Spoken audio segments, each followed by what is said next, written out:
You're listening to the OCD Stories podcast, hosted by me, Stuart Ralph. The OCD Stories is a podcast dedicated to raising awareness and understanding around obsessive-compulsive symptoms. I do this through interviewing inspired therapists, psychologists, and people who have experienced OCD. Welcome to the OCD Stories. And welcome to episode 304. And in this one, I chat with Katie Strang. Katie is a therapist who advocates on Instagram through the account OCD Illustrated, so you may be familiar with her work that way. But in this episode, we discuss her OCD story, her themes, going to inpatient care, social anxiety, learning to take her symptoms less seriously, how she structures ERP now after therapy. We discuss how friends and family reducing accommodation can make OCD better, the value in connecting with people who have other symptoms than your own, words of hope, and much, much more. And thanks as always to NoCD for supporting the work that I do. NoCD offers affordable, effective, convenient therapy available in the US and outside the US. If you wanted to find out more about their therapy services and whether they take your insurance currently, head over to go.treatmyocd.com/OCD stories, or the link will be in the episode description. So thank you to Katie for her time. I deeply appreciate it. And of course, thank you to you guys for listening. It means a lot. And without further ado, here is Katie. Welcome to the show, Katie. Thank you. I'm glad to be here. Yeah, it's good to have you here. And you are a therapist, but also you're someone who has experienced OCD and probably still does. Correct. So how about we start there? Your OCD story is little as much detail. It'd be good to hear it. Okay. I think I may have to go with just some of the highlights. Okay. There's a lot there. So I was diagnosed with obsessive compulsive disorder when I was 16. I was very, very lucky to be diagnosed correctly at the first therapist I saw. Unfortunately, the diagnosis came pretty late. My symptoms had gotten pretty severe by then. Looking back, the first symptoms I had started in mid-elementary school, and I had sort of the slow and gradual onset of symptoms, which meant that for my parents, there was never a clear something is wrong. It was just, this is just Katie. Yeah. So my first symptoms were very much religious and moral scrupulosity, and perfectionism with school, and really high social anxiety.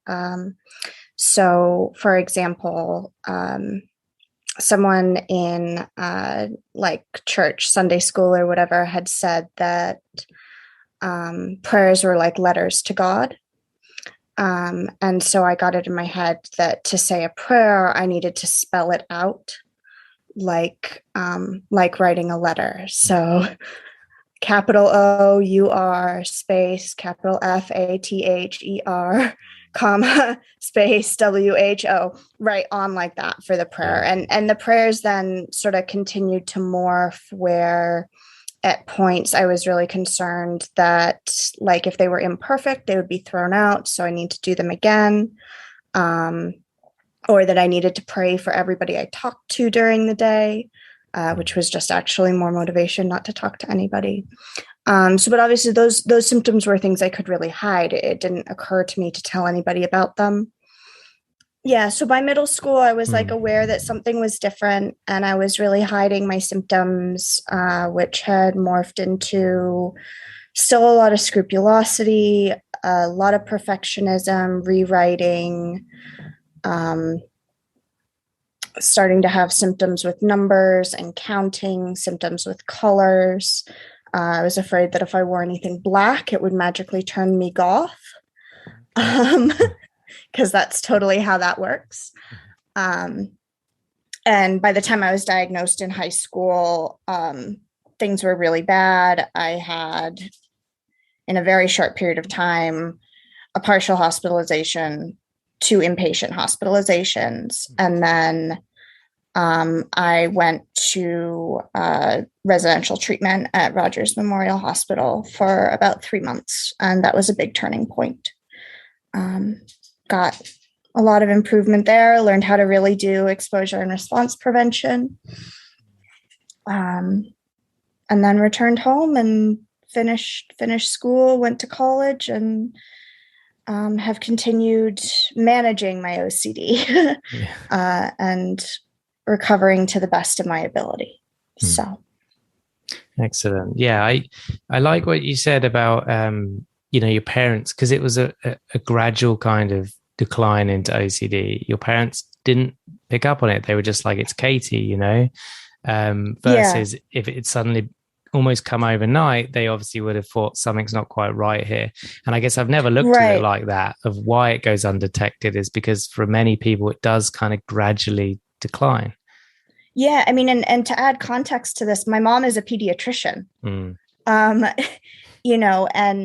I have 3 brothers. And yeah, I think, if I had something like pandas that happened very quickly, that would have been a change that my parents noticed. But when the changes happen gradually, everybody just kind of adjusts. We got to a point where I couldn't shop for clothes. This was starting as early as like 5th grade. And my rules for clothes were very specific. They could not have any pictures on them, including like little logos, couldn't have any words.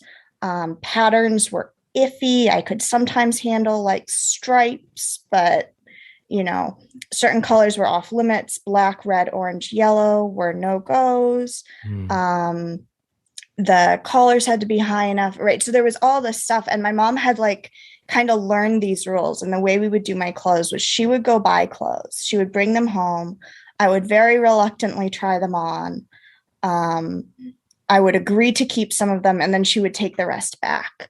And because that happened over time, we all just kind of adapted to that. Without it being a sudden change that was noticeable. Yeah. Thank you for sharing.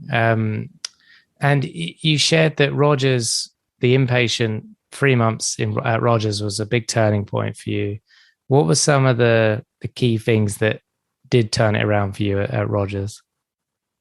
So I will give my parents credit. They did their research. Again, my mom's a pediatrician and my dad is actually a radiologist. So they're like well-versed in the medical field. So they knew that I needed to do ERP.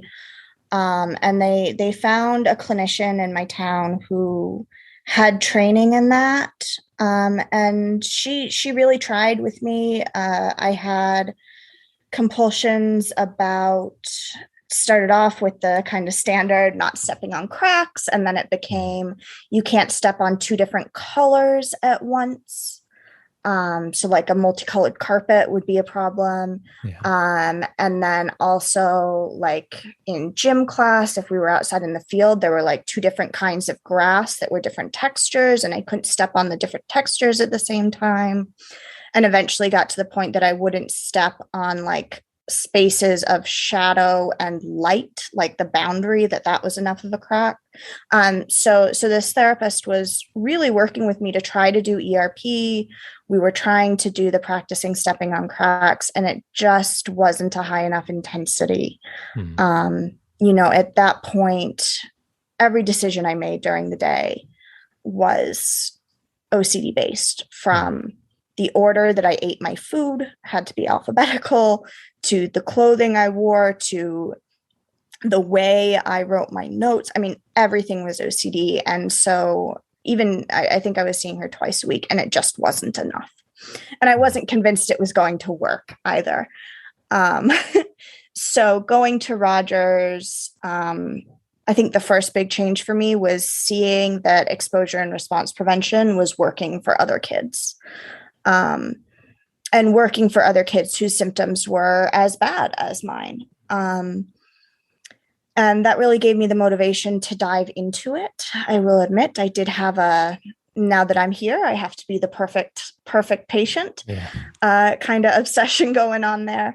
But it got me actually doing the exposure and response prevention and seeing the progress, which then gave me a lot of hope and gave me a lot of freedom that I hadn't had for years. Yeah. I mean, the ability to speak, like I could talk, but it was painful. Yeah. And is that painful in the sense of like the social anxiety? Yeah. Yeah. And my mom still remembers, I guess I called her crying one time because I hadn't, I guess either no one had given me a social anxiety diagnosis or I hadn't known about it. And someone, my therapist there, somebody mentioned it at Rogers that I had social anxiety disorder. And I was just heartbroken because I guess I called her crying. I was like, they gave me another diagnosis. Yeah. My mom's like, okay, what is that? Like social anxiety. And she's like, okay, Katie, like that's not a surprise. No. I would say that's the one diagnosis that I've managed to completely get rid of. So amazing. I'm glad for that. Yeah, I was going to say, well, doing inpatient and being around all those other teens would have forced you to face that fear. It would have been ERP in and of itself, right? Yeah. And not having my mom there, particularly my mom, to rely on her to talk for me. Okay. I mean, I would have her order food for me at restaurants. In fact, often I wouldn't even choose my own food. So I asked a lot of reassurance questions. So there was a lot of, are you mad at me? And asking my mom, like, what food will I like? I remember one time, I mean, and this was like at age 22, so well after Rogers, but we were on a car trip and I was tired and I was stressed, and we like get to this rest stop and I turn to my mom and I say, Mom, am I hungry? And she's like, Katie, I can't answer that for you. What are you, like, I can't tell you whether you're hungry. But so just not having my parents there to rely on to talk for me, forced me to talk more for myself. Yeah, no, that's interesting. And it makes sense about the motivation side of things, of you're seeing people in the same situation as you, the same severity, and they're doing it and it seems to be helping them. So surely I need to do this too. Right. Yeah. Was there any other aspects of that inpatient time that was really, really kind of clicked for you? Yeah. So they gave me a much better explanation of exposure and response prevention than I'd had in outpatient. So I think cognitively it made more sense to me. Being able to see my own progress and also, this aspect of being around other people with OCD, not just seeing that they're, the ERP works for them and it will work for me too, but seeing the whole variety of symptoms kind of put OCD in general in context, where it made me take my symptoms with more of a grain of salt. So, the moments that I remember, so I really, the first week at Rogers is a blur. I really don't remember much. But after about a week, I got a roommate. And so I have obsessions, still do, about concerns about being perceived as, oh God, I hate saying this word. I know we turned the video off, so you can't see me grimacing. Okay. About dressing or anything in a way that would make me look like a prostitute or look sexy. So one of my things was like no makeup ever. No makeup, no jewelry, no heel, right, all this stuff. But no makeup was a big one. And then my roommate, I mean, even down to things like shampoos, right? Chapstick would be too much like makeup, all this stuff. And so my roommate arrives and she has like 3 hampers full of skincare and makeup products. And to realize that for her, right, her obsessions led to a compulsion to always wear makeup, to do this super elaborate skincare routine, to be in the bathroom, and another person, right, to be in the bathroom showering for hours. And my compulsions led to the exact opposite, right? So her exposure was to not wear makeup, and my exposure was to wear makeup, and that was sort of this clicking point of like, okay, like my symptoms don't make any more or less sense than anybody else's here. And so I don't need to take them as seriously. I can see them as symptoms rather than real problems to try to solve. And that's not magic. That doesn't take away the anxiety, doesn't take away the disgust.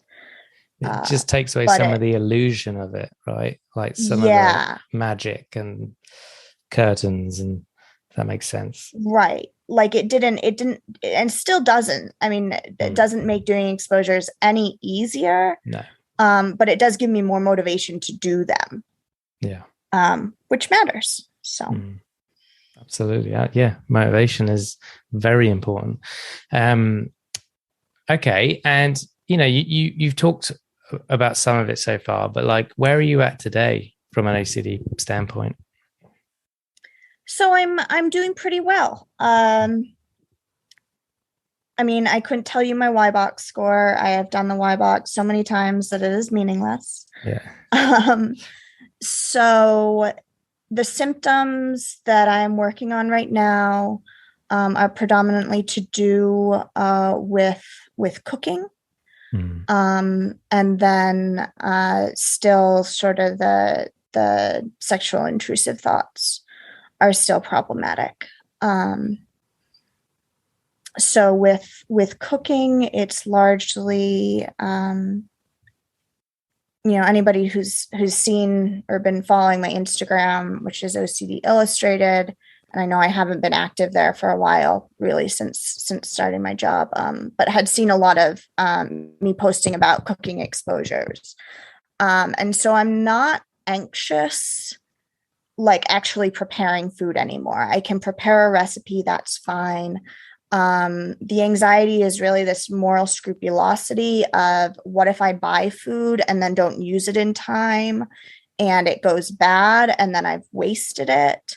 So to avoid wasting food, I avoid grocery shopping. So there's it's more the like pushing myself to actually grocery shop and get food.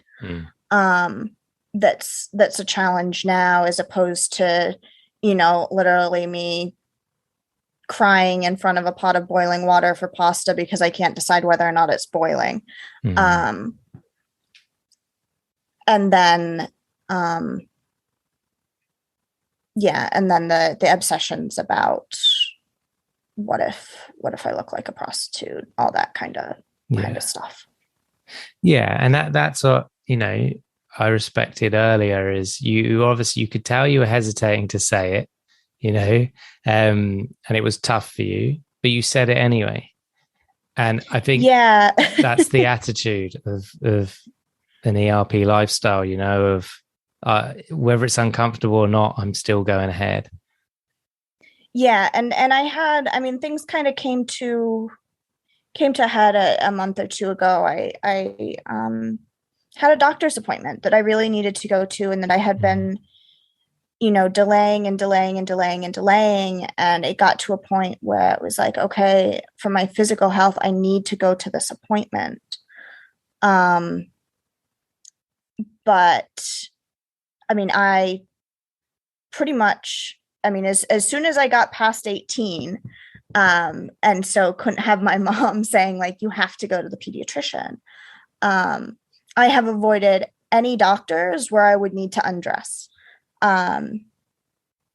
or was concerned I would need to undress, because of the obsessions. And it finally got to a point that was like, look, like I need to do this. And I was a train wreck, like, and it was, I mean, so I rate my anxiety 0 to 7.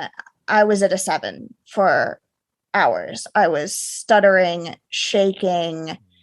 Like when I get really high anxiety, it becomes hard for me to coordinate sort of my movements. So my movements were off. Like, and I did it, and I mean, it was terrible. I hate it. I hope I never have to go back. I know I will. But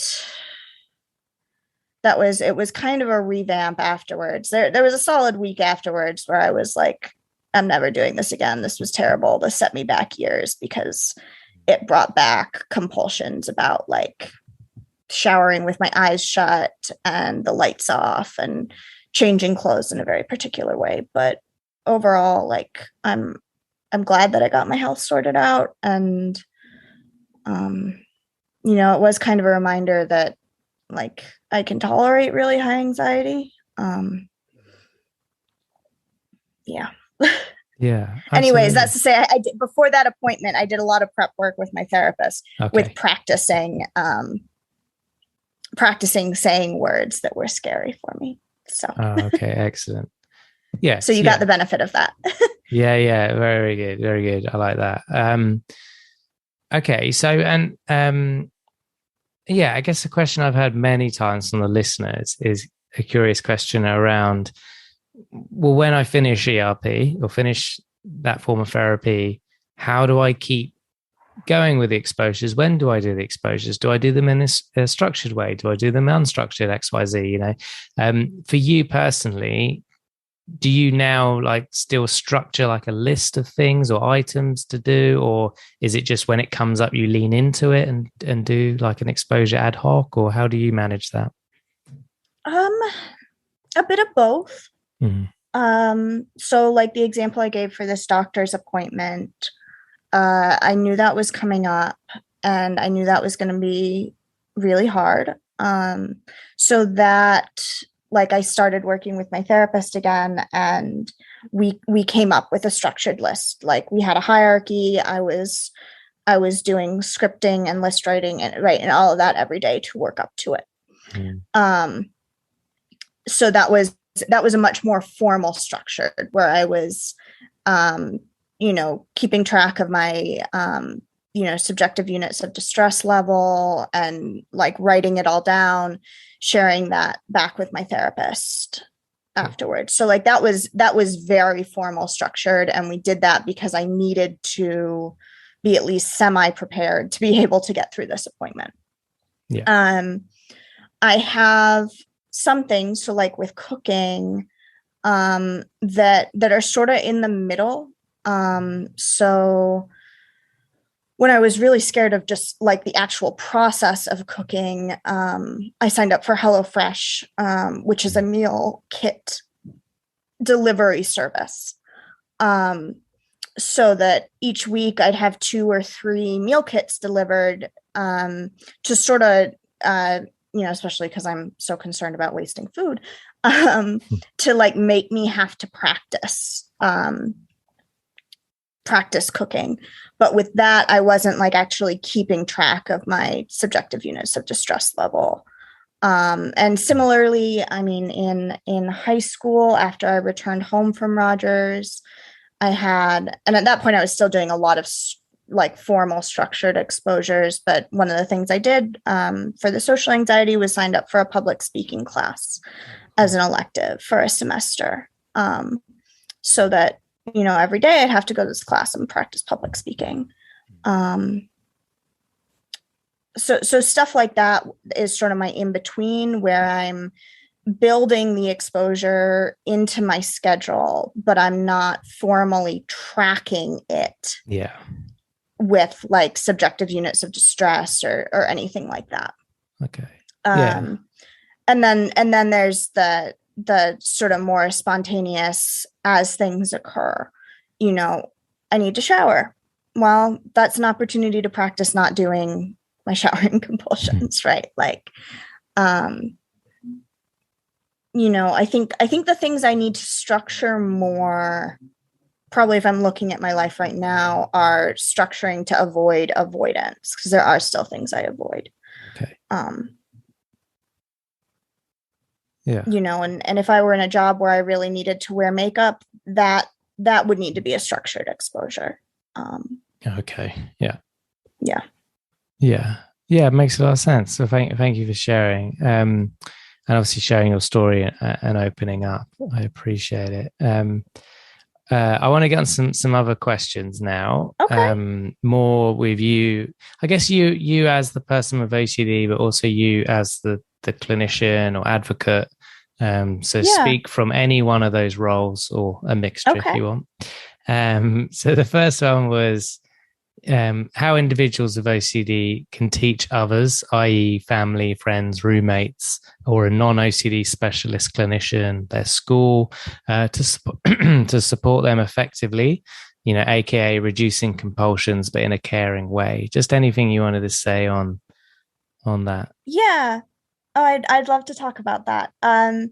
So, I know, I mean, if you're reading the OC literature and things like that, the listeners may have heard about accommodation. I imagine that you've probably had people on your show talking about accommodation before. Yeah. But in short, it's where other family members, other close friends, teachers even are trying to be helpful and trying to reduce the anxiety, but inadvertently are doing compulsions for the person with OCD. So, in the symptoms I've talked about earlier on the show, an example of accommodation would be my mom ordering food at a restaurant for me so that I wouldn't have to talk to the waiter. If I'm looking from a school setting, one of the accommodations that I was given eventually, actually, no, that wasn't a formal accommodation. Somehow I managed to convince a couple teachers that they should let me give class presentations to them privately, like during lunch without any other students there. And I know they had good intentions with doing that. And I mean, I hadn't been diagnosed. I didn't know that this was harmful to me. They were trying to reduce my stress level. But by them saying, sure, you don't have to do your presentation in front of the class, you can do it to me privately. That allowed me to avoid anxiety in a huge way, and over time increased my fears. And I think with kids, often family members, we would hope. I mean, as a clinician, whenever I'm working with kids, I want their parents involved. No matter what the issue is, but we would hope that parents are very involved. And I would hope that there's often a lot of talk about how to reduce accommodation. But as an adult, I got to college and I realized that my friends were accommodating me. And for my own benefit, I needed to teach them how to not do that. Yeah. And the moment that this became clear to me was, it was either my freshman or sophomore year of college. And I had gotten this, I don't even remember what the obsession was, but I was very, very scared to stand in line, in the dining hall. So, right, we had these different service stations, and I was very scared to stand in line and wait to get pizza or get pasta or any of those. So I just had cereal, not even interesting cereal, rice Chex and milk, because that was all I could tolerate getting in the cafeteria. And so after, probably 4 or 5 days, suddenly my friends started bringing me food from the actual actual food instead of cereal. And it was sort of this eye opener of okay, they're really worried about me.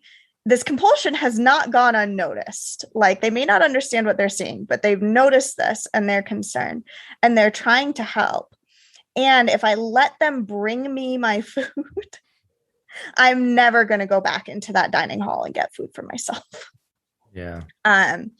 And so, at that point, having a conversation with them about, how they could help in a different way, and I think what we decided on was that they would stand in line with me.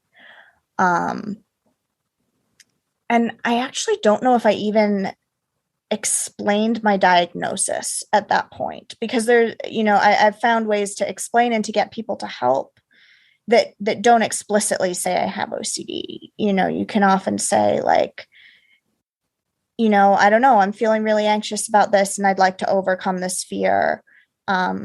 Rather than bringing me food, could you stand in line with me? And most people, especially people who care about you and want to help, will be agreeable to that. Most want to people help in a way that's helpful. If you tell them how to be helpful, they'll want to do that. Most people have had fears themselves, right? So you right describing it in that way, they're like, oh, I can get that. I'm right. afraid of Whether spiders, it's a fear for of a example. dog or like, exactly. if you just describe it as I'm scared and I want to overcome that, typically people will understand the general premise of exposure, even if they don't know the terminology. I think they'll also respect you, because I think a lot of people don't face their fears. Most people that are afraid of spiders will go throughout their life being afraid of spiders because they'll never consciously face it. So if you're saying that to them, I would predict that most people will respect you for being like, wow, she's brave, Yeah, I mean, I have had that experience. I think, yes, I have heard that a lot, and that's nice. There are definitely times where I have felt invalidated by that, because there's times that people have leaned so heavily on, like, this brave that it's felt like it's not really seeing the actual challenge that it is for me. But yes, I do think people respect you more for it. And I think largely too, people respect you more if you communicate openly and clearly. If I had let them continue to just bring me food, over time, there would have been resentment there. And that was diffused by actually, like, acknowledging that there was a problem and asking for help in a way that would actually be helpful. Yeah, really good point, actually, on the I forgot the word you used. Like they would begrudge you, if they eventually that their act of kindness may sour, so to speak. Right. Which then causes you another problem on top of the OCD, because now friendships are weakened or whatever it is. Right. I mean, which is exactly what happens in families when there's a lot of accommodation, Yeah. I did a post a while back that, like, when somebody is accommodating, it's sort of like, somebody from a really caring perspective saying, like, I can see that you're overspending, like, you're going to go bankrupt. So here to help you, I'll give you my credit card.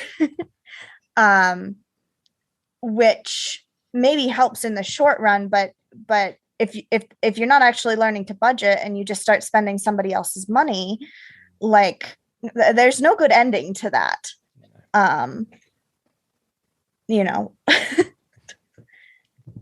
Yeah, I like that. Really good points. I wanted to move on to you gave me this suggestion, which is around, the value in connecting with people with different OCD symptoms than your own. And I completely agree with that, but I just want to see why that's important for you.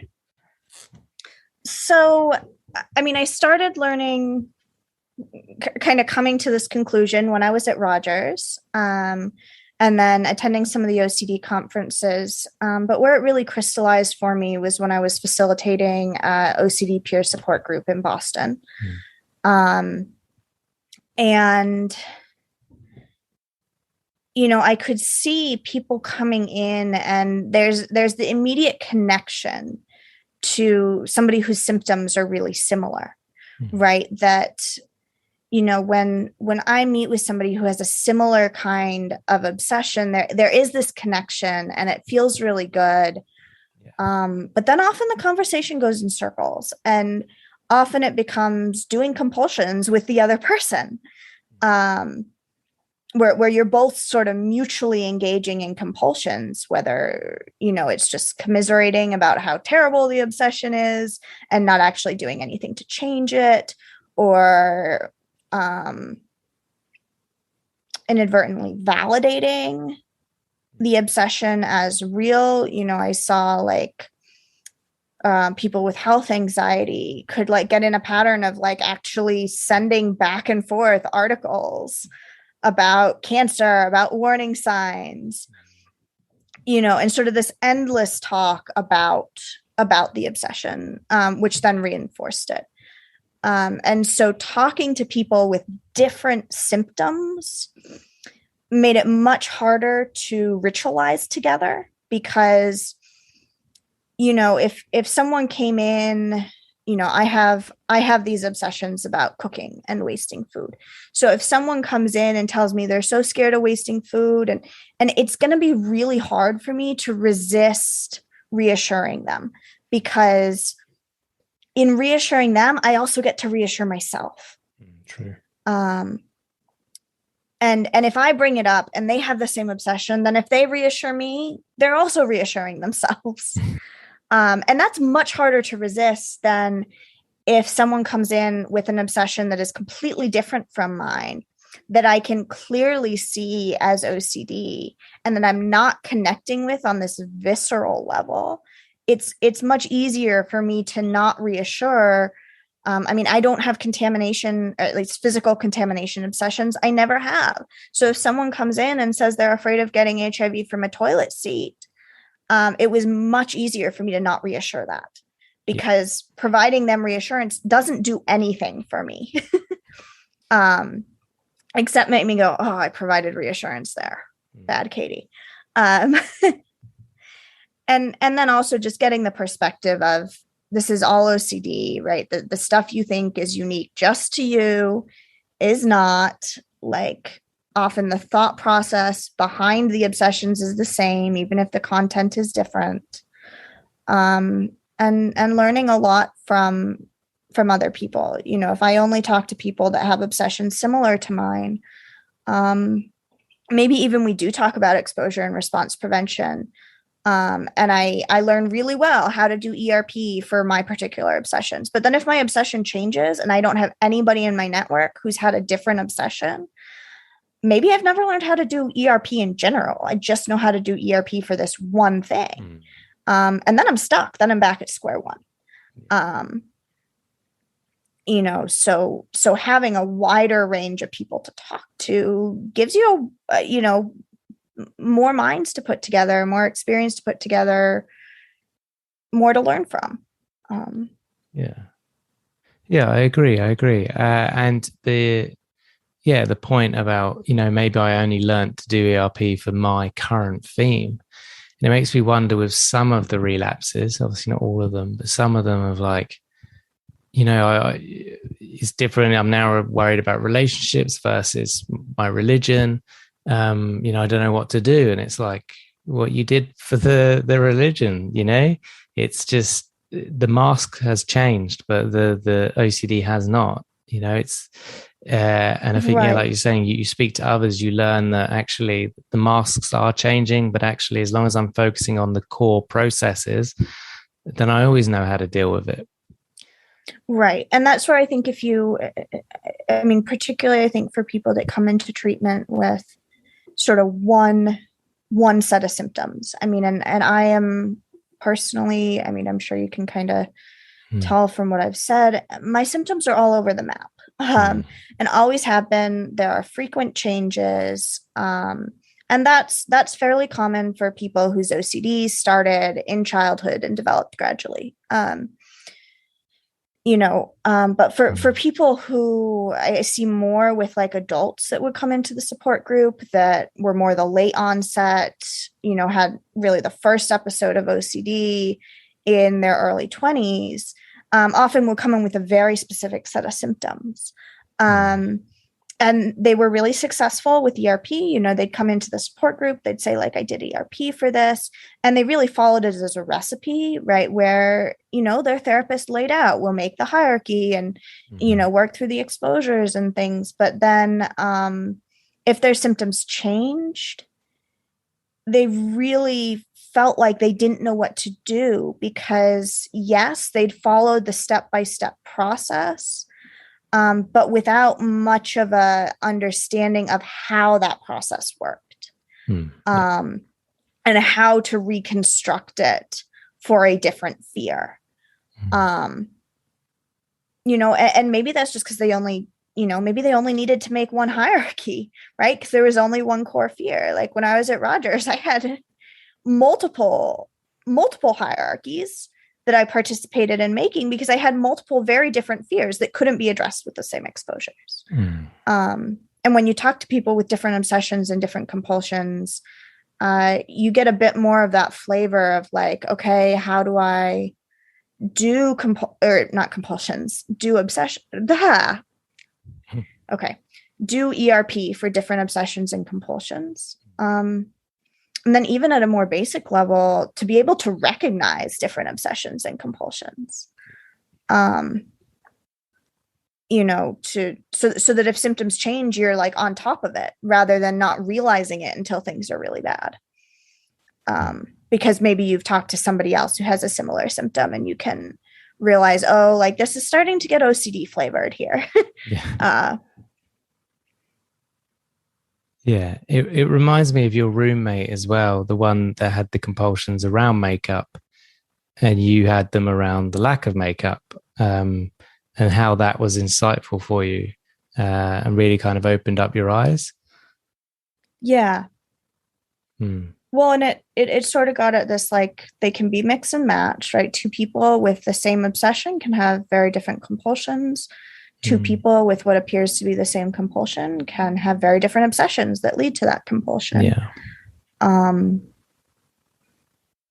And, being able to connect with more people and build friendships with more people, both is good socially and is good for recovery in terms of being able to recognize a wide variety of symptoms so that if they happen to you, you realize it, and then also have a better idea of what to do about it or who you can go to for support if you need to learn how to tackle an obsession that's new for you but not new to somebody else. Yeah, absolutely. Okay, so I wanted to ask you just words of hope for anyone listening with OCD.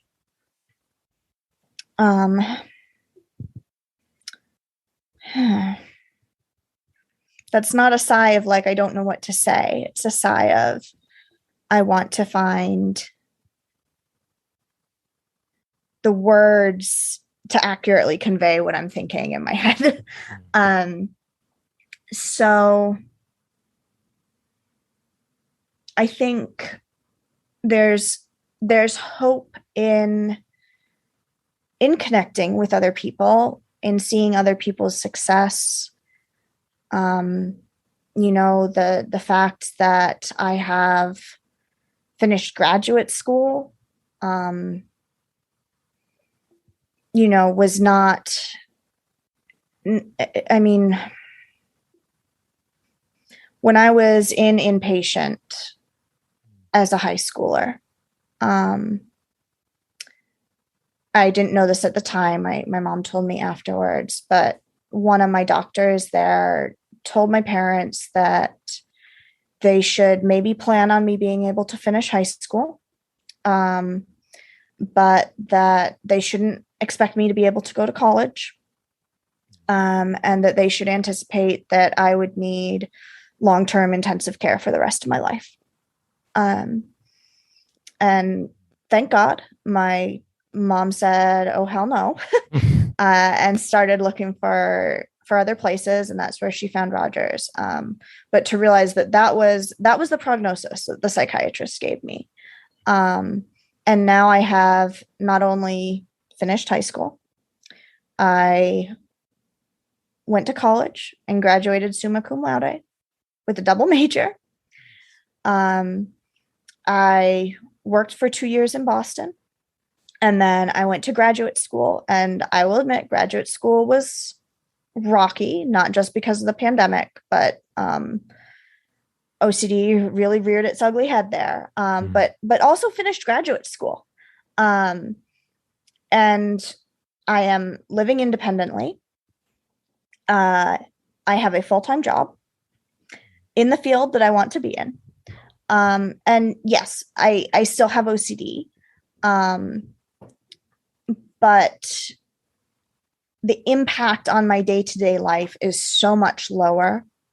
And, I can actually have a life. And that's the power of getting the right treatment.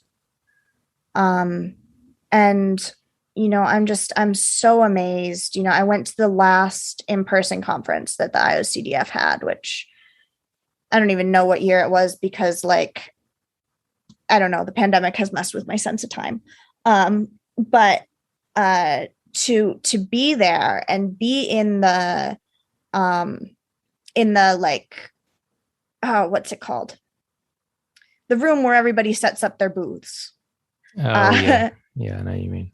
And to think back that, I'd gone to a conference 10 years ago, right after I left Rogers, and to think back to that room with the booths, and just to see how many more treatment options there are, right? Like when my parents were looking for treatment for me, I could have gone, right? There weren't, at least as far as I know, there weren't any of these intensive outpatient programs that specialized in OCD. So their choices were to send me to the adult OCD Institute at McLean, or to the Rogers adolescent residential program. Those were the only two options. And now to walk into those conference rooms and see booths of intensive outpatient programs and multiple residential programs and online OCD treatment programs. And right, we still, that's not to minimize how hard it can be to find treatment, especially if, in the US, if you're on Medicare or Medicaid, and don't have good private insurance, but that there are still a dramatic shortage of clinicians. I'm not minimizing any of that, but to see how many more options there are, and how much more advocacy there is really hopeful. Not just for me as an individual or for you as an individual, but for us as a community, and where we're really headed. Absolutely. Yeah, I agree. And to think 10 years from now, hopefully even more. So you've got a billboard where you live. What do you want written on that billboard? Oh, I should have prepared for this question.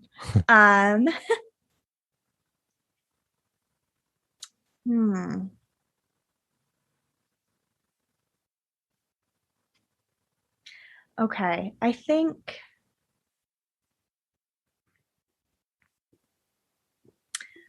if I were to do a billboard, I would want, well, for one thing, I'd want it to be some kind of imagery rather than really word heavy. And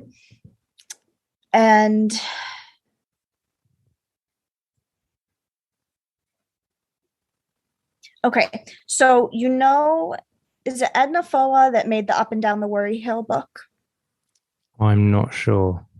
Okay, so there's this picture book I'm thinking of, that's about OCD, and it uses the metaphor of the worry hill, which is like a big hill. and teaching the kid, right, that to do the exposures is like biking up this really big hill where it's really, really hard to go up the hill.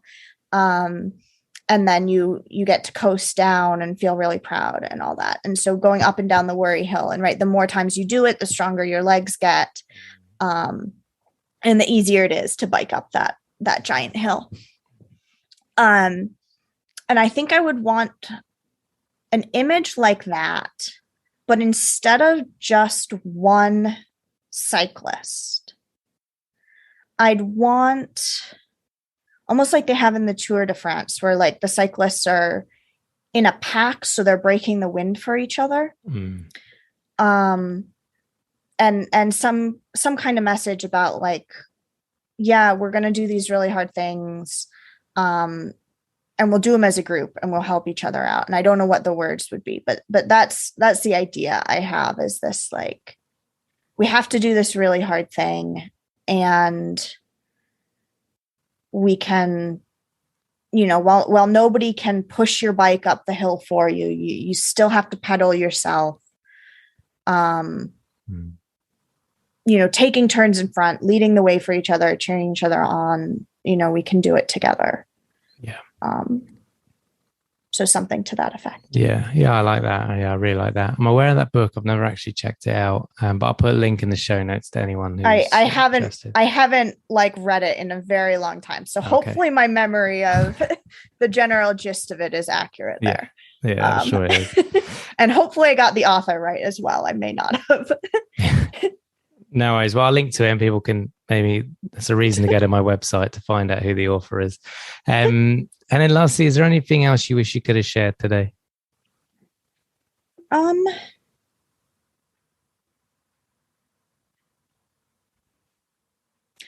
I guess my parting thought is that, we are headed in the right direction. We have a lot of advocacy going on, and the best way to educate people and to support other people often is to share what you're doing to help yourself. If someone's never been on a trampoline and you're just trying to tell them about how wonderful a trampoline is, it's going to fall flat. If you get on the trampoline and make a video of yourself jumping on the trampoline, they're going to get it really quick, and they're going to want to get on the trampoline with you. And so the more you can, and again, you don't have to label that you're doing exposures and response prevention or that it's about OCD, but the more you can talk about times that you have gone towards a fear and overcome it, that's like taking the video of yourself on the trampoline. That's going to motivate other people to feel that they can do the same thing, and to get them to celebrate with you. Celebrate your successes with you.